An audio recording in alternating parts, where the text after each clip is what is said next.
Not in the video. You can speak freely and your face isn't there. Um, but more importantly, I think by this point in the challenge, it's not just like this fantasy of how wonderful it's going to be. You've definitely hit some challenges at this point. Otherwise, maybe you're very blessed and the universe is just opening out, yes, this is the path for you, and that could totally happen. But I know for myself, I do this challenge every year to this extent and a version of it every season. And I'm always amazed that I can still kind of hit roadblocks and learn new things about myself. Um, so before we get into all of that, let's just take a moment. I know that we were kind of cozy, and just kind of sit in your chair, feel yourself in your seat, maybe close your eyes. Let your spine get nice and tall, and just notice your breath and taste the taste in your mouth.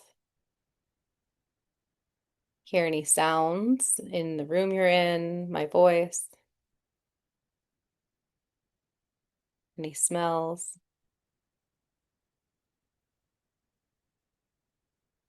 the feeling of the air, the temperature in your room.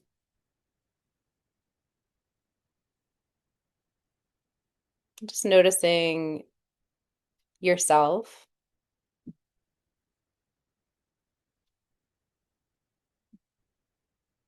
and then noticing the part of you that is observing all of this.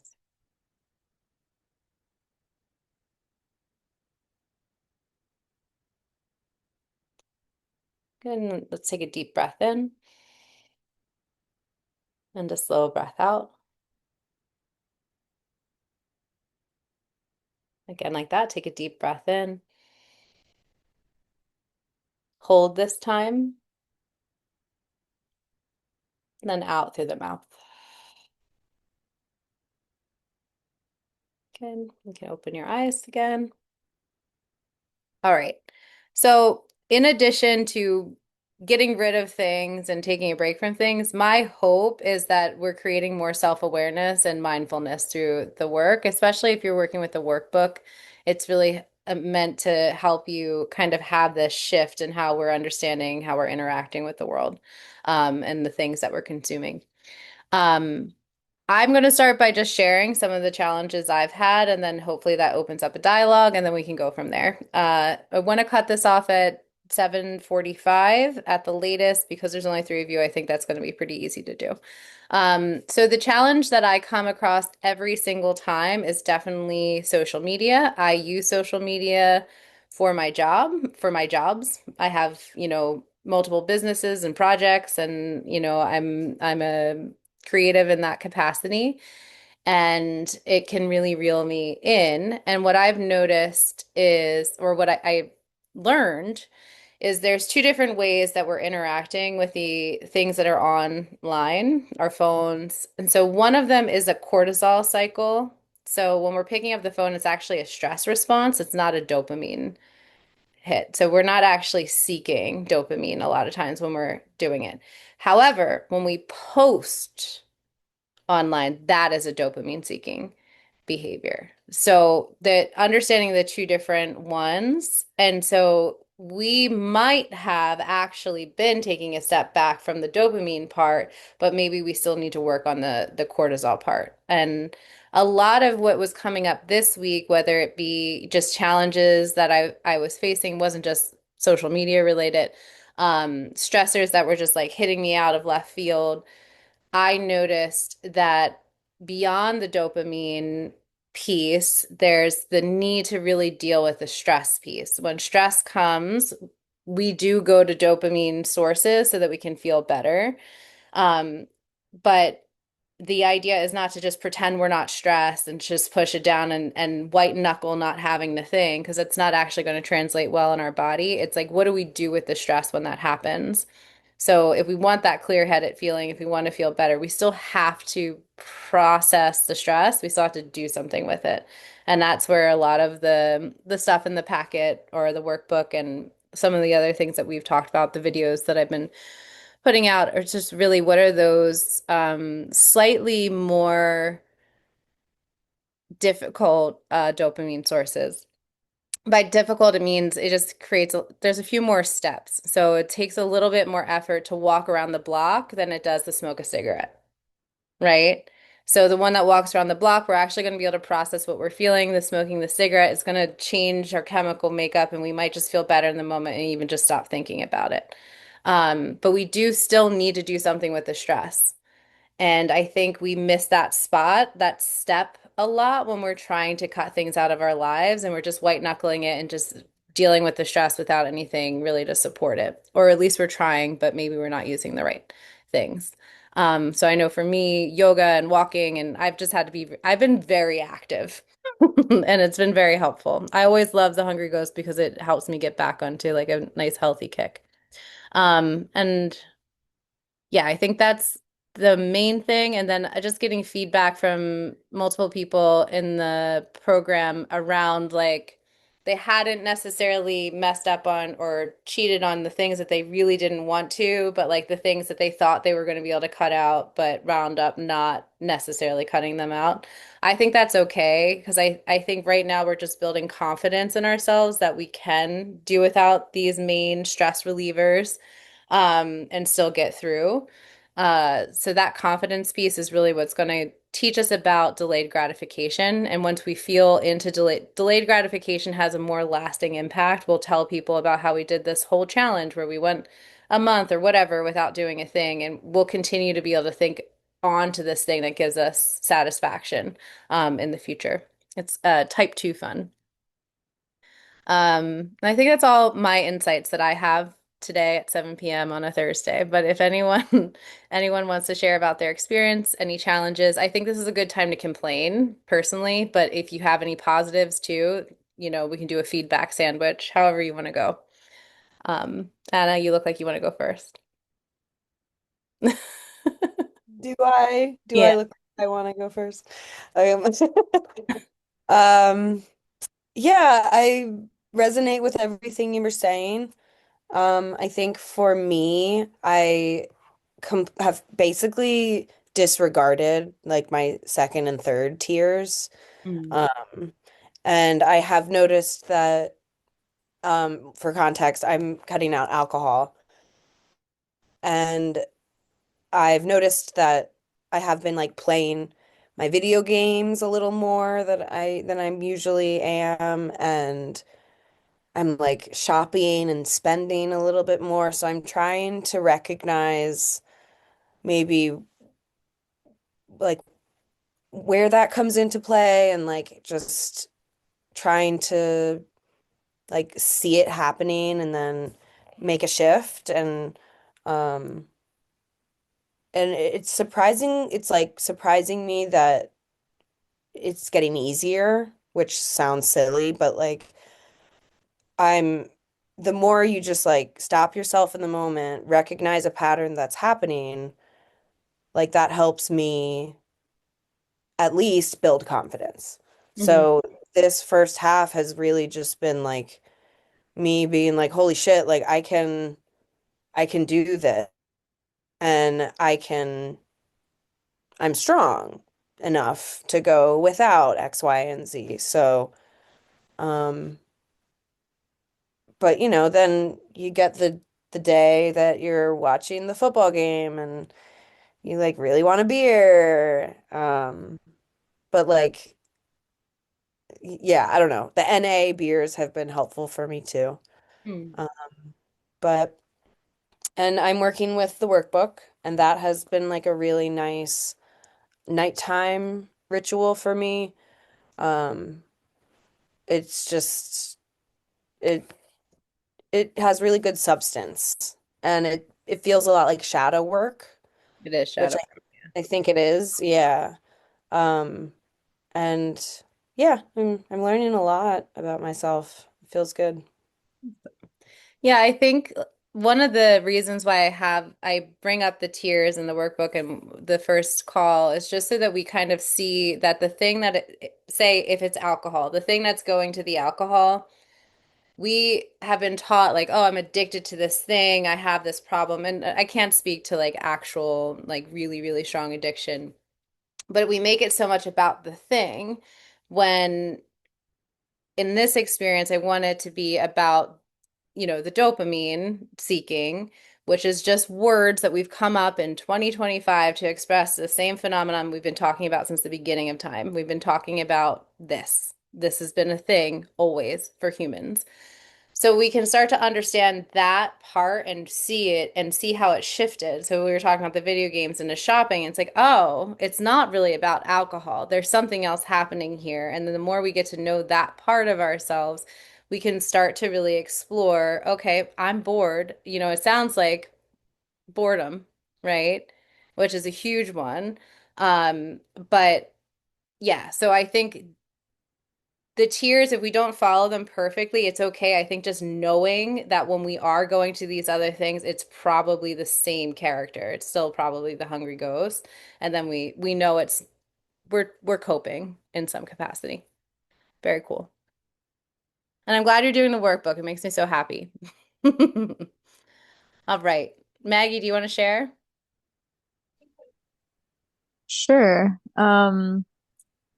It's been okay. I haven't done like my two things were Instagram and weed, and I haven't like had an I mean, that was it's kind of easy for me to just like I deleted Instagram. But yeah, like I've been just like picking up my phone and like checking my email and like and I'm like this isn't even fun. Um, but I think yeah, so I think I don't know, and I think I like I'm trying to think of like I don't know like I'll like to eat like ice cream at the end of the day to like relax, and I'm like I think I do kind of like delay the gratification of st it's not like I'm like eating ice cream like all day long. Hmm. um and but yeah, I think the phone one is like really hard, just like I need my phone to like navigate when I'm driving, and like someone said at the beginning like checking my phone at like a red light or whatever. um but it's like I can't, yeah, like I really can't fully unplug. And I just have like had a lot. Like I just have a lot going on. Um, that like I can't really be. I don't know. I haven't really had time to like journal or Yeah. like reflect as much as I'd like to. Like this little one. Hi. That would explain it, right? Okay. But another thing that I had a big event. Okay, stop. I'm talking on the phone. I had like a big event last weekend, which was really stressful, but like it was like I didn't feel like the need because I was around people the whole weekend and it felt really like rewarding. Um and like I'm like, oh, if my life was like, being around people and doing stuff all the time, like I wouldn't feel the need to be on my phone or whatever. Yeah. Um and I felt like such a big like crash after that, like adrenaline crash or something like that. And that was like interesting to notice. But yeah, I don't know. I think it's like I feel like I'm kind of like skating through it and I haven't really been like reflecting or present like as much as I want to. And I think it would be interesting next time to like really cut out like Yeah. I want all to like ease stuff. it into you guys, but if that's the goal is to try to actually reset. But I think, and I even write about it in the workbook a little bit, like easing into it, prove that you actually do, because what I hear a lot is like, I can't be consistent, I can't do that. I don't, so we need to actually prove to ourselves that we can do it, and then we can actually try something harder. But it's like building a muscle toward it. In December, we'll do a version of it. I don't go as hard in December, and I usually focus more on like adding things that like help fight depression for the winter. But if you want to end up doing, that's usually leading up to the solstice rather than starting at it. Um, The other thing with the phone, I do think a big piece, if we think about what the Hungry Ghost is really craving, yes, there's the cortisol cycle, which is like the news and all of that. But then, the text messages, the phone, the things that are actually causing dopamine, it's connection. We're craving connection, right? So how do we get connection? How do we um, make sure that we, feel like we're actually connecting with people in real life? So yeah, and I think if we can just start to explore that idea, the question of what am I actually reaching for? What am I actually craving? It can be quite helpful. Um, okay, and I know Tim, you shared a little bit, but if there's anything else you feel called to share at this point, you're on mute. Yeah, there we go. Oh, yeah, it was interesting that Anna said it's getting easier as it goes along. For me, it's funny, it's the opposite. So, like, I came in with like a hiss and a roar. Like, I was like, all right, I'm cutting out all this stuff and I'm going to feel really clear and this and that. Um, and you other two guys don't know, I did a cleanse before this as well. So I did 3 days of like just drinking water and then yeah, I don't know. I guess I was waiting for some sort of like major changes in the way I'm feeling, or like, uh, and that might be a bit more of a long term thing. But then, yeah, I guess I might have got a little like disillusioned, or like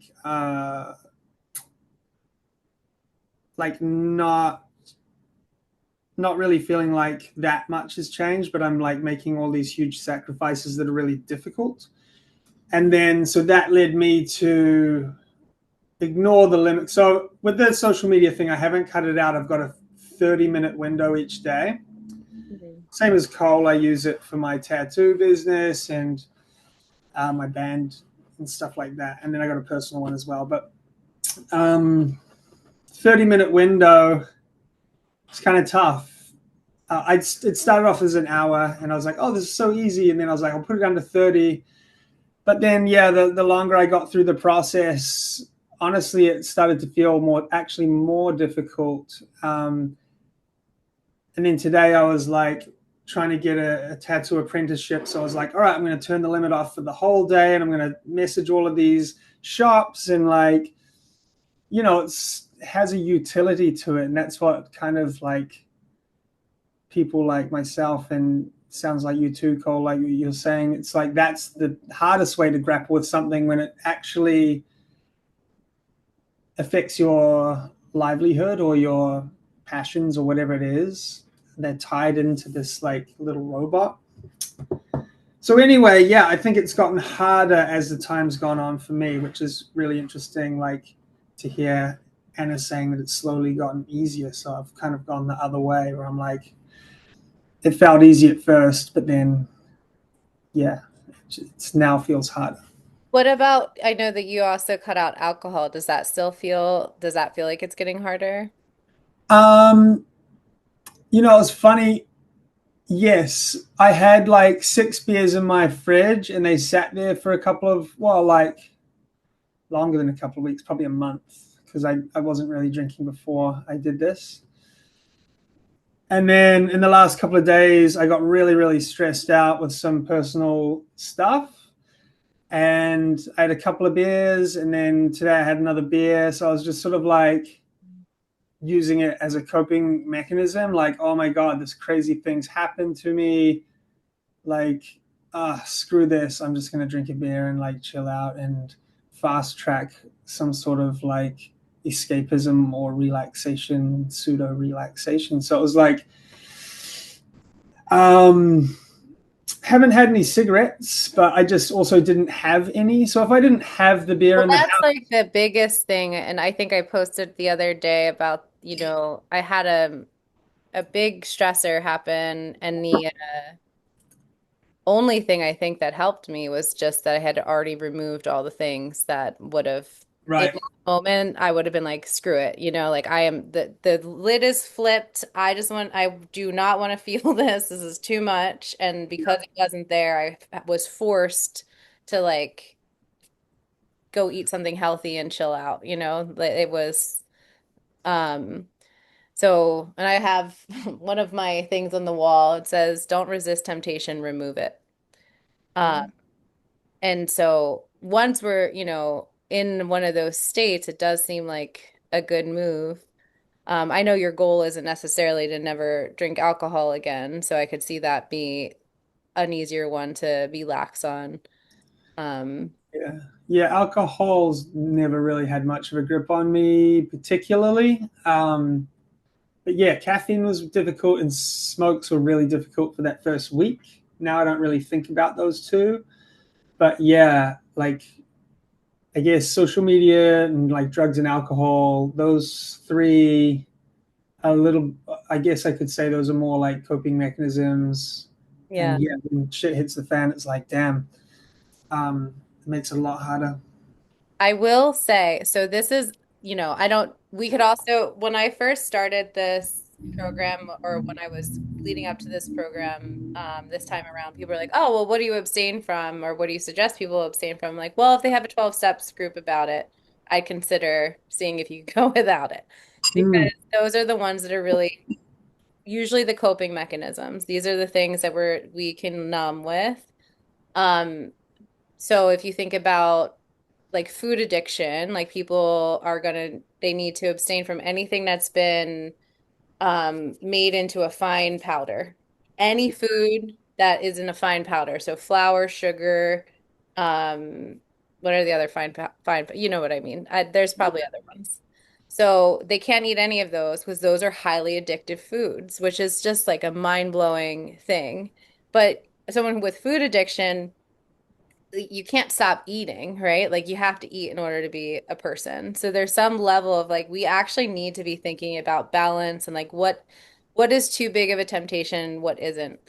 But I will say if you are in one of those states where it's like I need something and like deep breaths aren't gonna freaking cut it right now, running, walking really fast, a root vegetable, so like a potato or like a sweet potato, or if you're in like the concrete jungle, potato chips, like it does like a potato.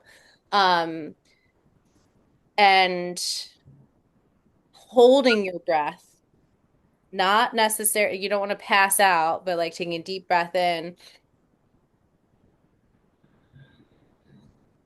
and holding it and then letting it go. Ice cold water on your face or a plank pose.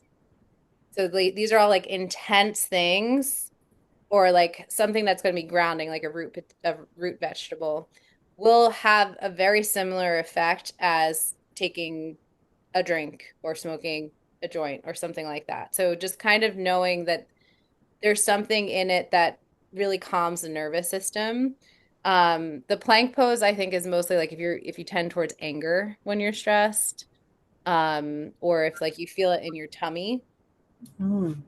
The running is if you feel like that, like I want to run feeling, I want to get out of this situation, literally just run because your body needs to do something with that cortisol and it's going to figure out a way.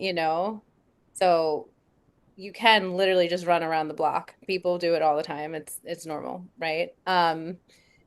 And walking is if it's more like it's something that you wake up stressed about all the time, or if it's something that's like you're trying to figure out, like you need to solve a problem, you can't you can't get clarity. That's when we want to walk because if we're walking, that tells our body we're safe, right? It doesn't work if we're walking A to B.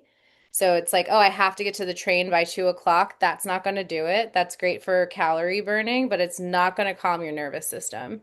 But if you go for a walk and you're like, okay, I have a half hour to just saunter around town, that can actually help you go into executive functioning. So it helps clear the mind. And that will be the time where we'd get that clarity where we could actually come up with a solution. Because the body is not, again, in nature, we wouldn't be walking unless we were safe. Um, The ice cold water, it's like if you were to get to a stream in nature and like put your little paws in there and like get wet. Like it just gives you a reset. It's something we're supposed to experience on a regular basis and we don't experience it. Sometimes the way I'll do it is like a hot shower and then turn the water cold and let it shut on my head. And that will, even if I'm having the worst morning ever, all of a sudden my nervous system is like, oh, I'm capable of dealing with this. I'm actually not going to, this, none of this is life-threatening at all, actually. If it's heart related, the deep breath, the walking, all those combined, I also think putting ice on the chest can be really, really helpful. So people who are prone to smoking cigarettes and marijuana, a lot of times it is heart related. So it is like grief related or love and connection related. So ice on the chest will give like the same sensation as taking in smoke. It can be really, really soothing. Maybe not as stimulating, but it's still stimulating. Sometimes you could even do like a cold crystal or something. This is like more from previous profession. Um, and what I would recommend is if we know that we're in for a longer period of, it's going to be a stressful time, which life is a stressful time. Like it just is. It's inherently stressful. Creating like a regular practice of some kind. So a regular, I wake up and I walk every day at this time, or I wake up and I do yoga, or I before bed I do yoga every day. Something like that. And the idea is not that we're doing stress relief. We're actually just helping our nervous system handle the stress that's going to come the next day. So it's like stress prevention. Um, so when we're doing the yoga practices and the walking, yes, it can be something that helps us when we're stressed, but it's more so to help us handle stress overall so that we aren't so um, blown out. Uh with our big trigger topics, we know what they are. So those are the ones that like we should probably call a friend. We should probably make sure that we're not trying to handle it on our own. Um, Talking about it can be quite helpful because I think one of the biggest things that happens especially if it's like an isolating feeling or something that brings up shame or guilt or frustration or pain or whatever, um, we're communal animals and we are not meant to deal with big stressors alone.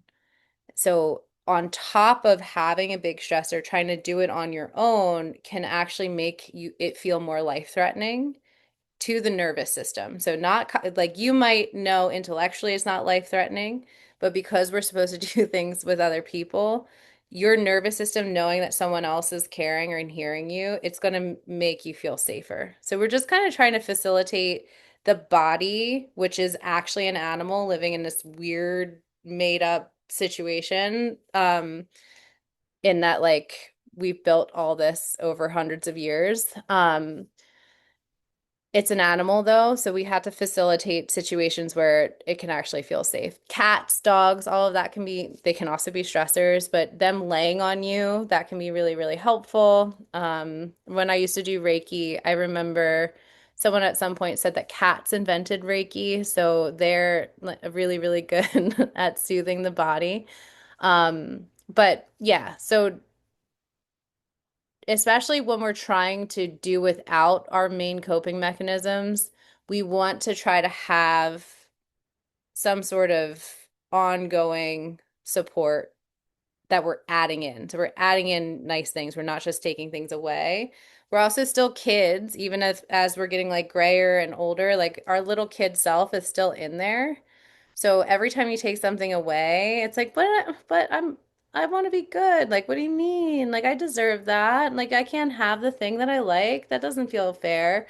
But if you're like, oh yeah, I took away your cigarettes, but like here's this, lovely yoga membership that you get to enjoy and you're making all these new friends or so it's the same way you would handle it with a kid. You would give them something else to focus on. You wouldn't just be like, no, you can't have it and walk away. I mean, maybe you would, but it's not very good, nice parenting. So just really try to think of how you can be as sweet and loving to yourself throughout the process. We're going to have slip ups. It's a part of it. I think for addiction counseling, the main thing we were told to make sure our clients understand is that they're going to mess up at some point. Um, and if and when they do, like how we can come back from that. And I think, as long as it doesn't make you give up on your goals and you just learn something from it. And I think the same thing that we were talking, I think was it Maggie? It might have been Anna, but how like the desire shifting. So yeah, I'm not drinking, that's actually a lot easier. Yeah, it was Anna. That's actually a lot easier, but now all of a sudden I'm shopping more. And it's like, okay, well, I just learned more about this hungry ghost thing. I've learned more about this aspect of myself. And yeah. Anyway, any other insights, thoughts? No? Good? Okay. All right. So one of the things that I have did for my midway point is I've kind of rearranged and kind of went on like a cleaning spree. Um, I would maybe think of something like fun that can feel like you have a new beginning. Maybe I think someone mentioned they redid their altar. Anything that you're gonna see it and it's like, okay, I'm doing things differently now. And this segment, if you have the workbook, these 4 days, 3 days, it's all about our emotional landscape from the heart space. So like stuff that brings up like the heavier emotions, unprocessed emotions, things like that. And the focus is like, how can we reframe things? How can we start to be kinder in the way that we're interpreting our experiences? So I just want to offer that, especially to people that don't have the workbook. If there's anything in this moment, how to that is bringing up a challenge is something I like to think about is called optimistic realism. So given any situation, if we're being really realistic, right? It could be an awful situation. If we're being super realistic, it's an awful situation. There's no way that we can pretend that it's a good situation. And while that awful situation is going on at the same exact time, something incredible is happening. And they might not be correlated, but at any given time, there's something beautiful happening while something terrible is happening. And so when optimistic realism is okay, the idea is not to pretend that nothing bad is happening because that is not helpful. We do need to acknowledge bad things when they're happening, but how can we remind our nervous system that something good is also there so that we don't move into like hopelessness or apathy or despair or whatever, right? So it's when we think about like gratitude practices and things like that, that's really what the intention is. It's not to pretend the bad thing isn't happening. It's to level the playing field so that you can think clearly. So I'll just leave you with that. And yeah, we'll have a good night. Thank you so much for joining. We're going to do one closing call on the 12th, and it will be at the same time. And the intention is to just close out and celebrate. It will be at 7 p.m. That's a Sunday. Okay. Sound good? Cool. Come in. Yeah. Bye. Thank you. Thanks, Cole.